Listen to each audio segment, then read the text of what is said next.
늘 기분 좋게 살아가는 요령.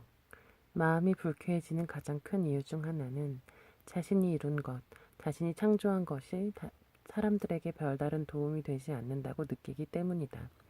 자신이 별 도움이 되지 않는 존재가 되었다 여겨 언짢아 하는 노인이 있는가 하면 빛나는 청춘의 한가운데에 있으면서 사회 속에서 생산적 존재가 되지 않는다는 생각에 우울해하는 젊은이들도 있다.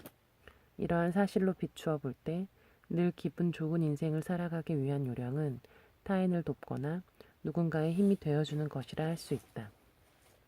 그것으로 존재의 의미를 실감하고 순수한 기쁨을 누리게 된다. 주목받고 싶기에 주목받지 못한다. 자기 현시욕, 말하자면 자신만을 내세우는 자신만이 특별히 주목받고자 하는 욕망이다. 모임에 참석하면 이것이 또렷이 보인다. 어떤 이는 이야기나 풍부한 화제거리로, 또 어떤 이는 기발한 의상으로, 어떤 이는 넓은 인맥으로, 또 다른 이는 자신의 고립으로 각자 자신만이 주목받길 꾀한다. 그러나 그들의 이런 계산은 착각이다.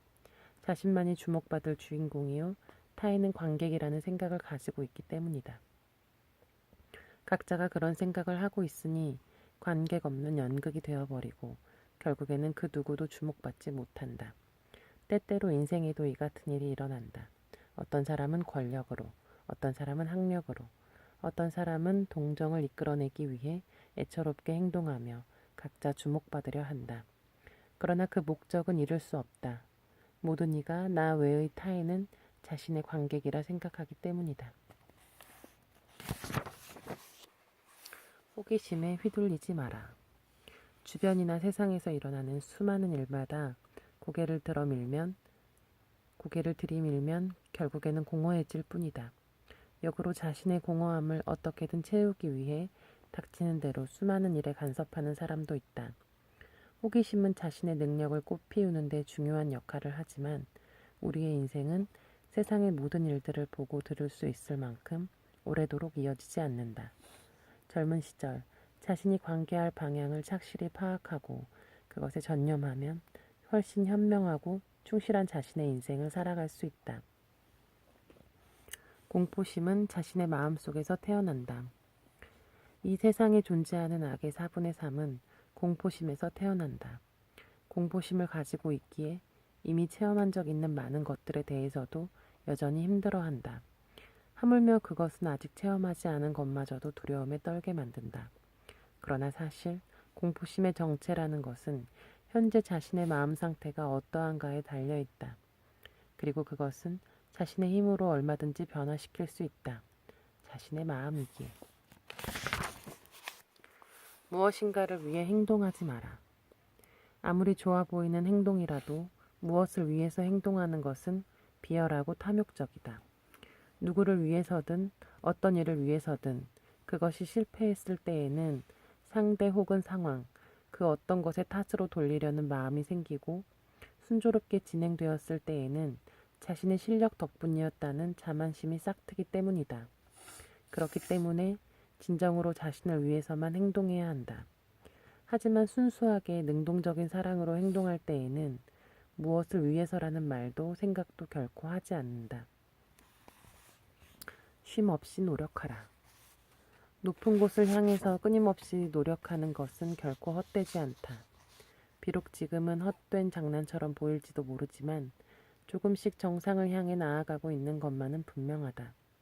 오늘 그 정상은 아직 먼 곳에 있겠지만 내일 좀 더 높은 곳을 향해 다가가기 위한 힘을 키울 수 있다. 친구를 바라기 전에 자신을 사랑하라.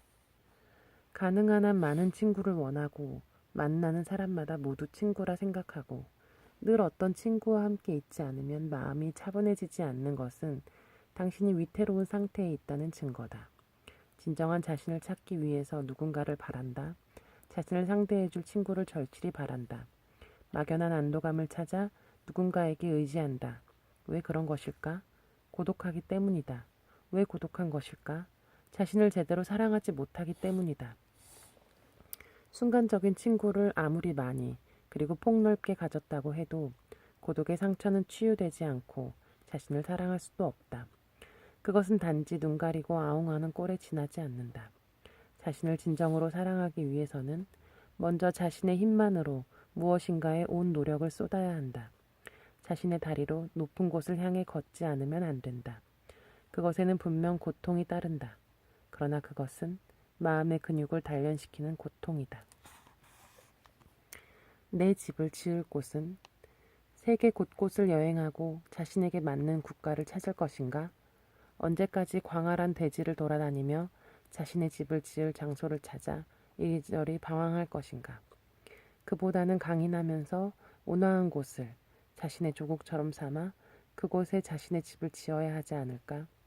도시의 혼잡 속에서든 적막 속에서든 강인하면서도 평온하게 머무를 수 있는 곳이 바로 내 집을 세울 곳이다. 그곳에서 우리는 안심하고 지낼 수 있다.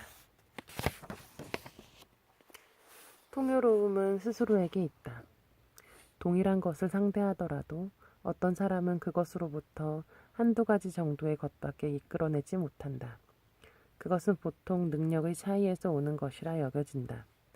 그러나 사실 사람은 대상물에서 무엇인가를 이끌어내는 것이 아니라 그 대상물에 의해 촉발된 자신 안의 무언가를 스스로 찾아내고 이끌어내는 것이다.